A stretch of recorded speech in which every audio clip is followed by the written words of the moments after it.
আসসালামু আলাইকুম রহমতুল্লাহি ওয়া বারাকাতুহু। সম্মানিত দর্শক বন্ধুরা, আজ সাইয়্যিদুল ইস্তেগফারের ফজিলত নিয়ে আলোচনা করব।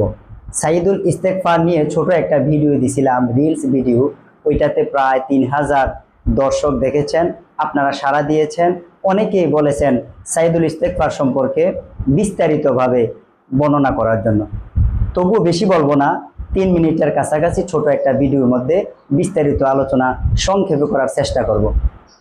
সাইয়্যিদুল ইস্তেগফার শব্দের অর্থই হলো সবচেয়ে শ্রেষ্ঠতম তাওবা। ইস্তেগফার শব্দের অর্থ হলো তাওবা। আমরা দৈনন্দিন জীবনে মানুষ হিসেবে কত ভুল ভ্রান্তি করে থাকি, গুনাহের কাজ করে থাকি। আল্লাহ তাআলার কাছে আমরা তাওবা করতে হয়। ওই তাওবার মধ্যে সর্বশ্রেষ্ঠতম তাওবা হলো সাইয়্যিদুল ইস্তেগফার। সাইয়্যিদুল ইস্তেগফারটি আমরা আগে শুনবো, তারপরে আমরা সাইয়্যিদুল ইস্তেগফারের ফজিলত শুনবো। তার আগে যারা আমার চ্যানেলটি সাবস্ক্রাইব করেন নাই, আমার চ্যানেলটি সাবস্ক্রাইব করে বেল আইকন বাটনে চাপ দিয়ে রাখবেন, পরবর্তীতে যাতে ভিডিও ছাড়ার সাথে সাথে আপনি পেয়ে যান। অবশ্যই আমল আখলাকের ভিডিও আপনারা পাবেন, ভালো লাগলে সঙ্গে থাকুন, ইনশাআল্লাহ ভালো কিছু পাবেন। এখন আসুন সাইয়্যিদুল ইস্তেগফার কি।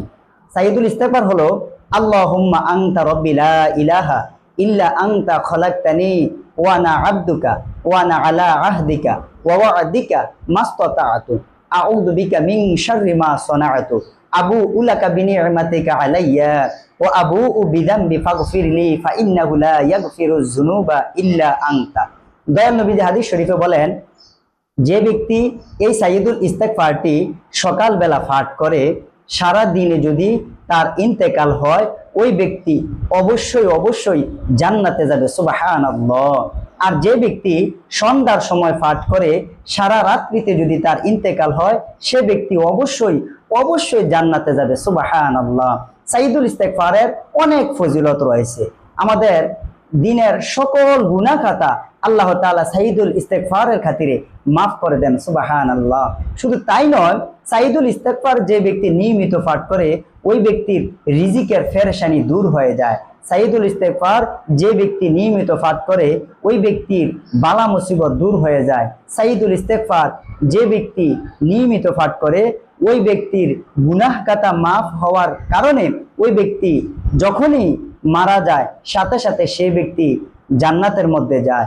দয়াল নবী হাদিস শরীফে বলেন, সাইয়্যিদুল ইস্তেগফার পাঠকারী অবশ্যই জান্নাতে যাবে, তবে একমাত্র বাধা হলো মৃত্যু।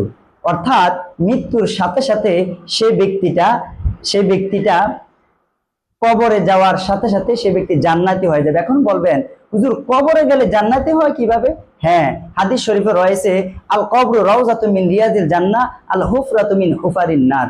যারা জান্নাতি, কবরের জিন্দেগি শুরু হওয়ার সাথে সাথে তারা জান্নাতের নাজ নিয়ামত কবরের মধ্যে পেতে থাকে, সুবহানাল্লাহ।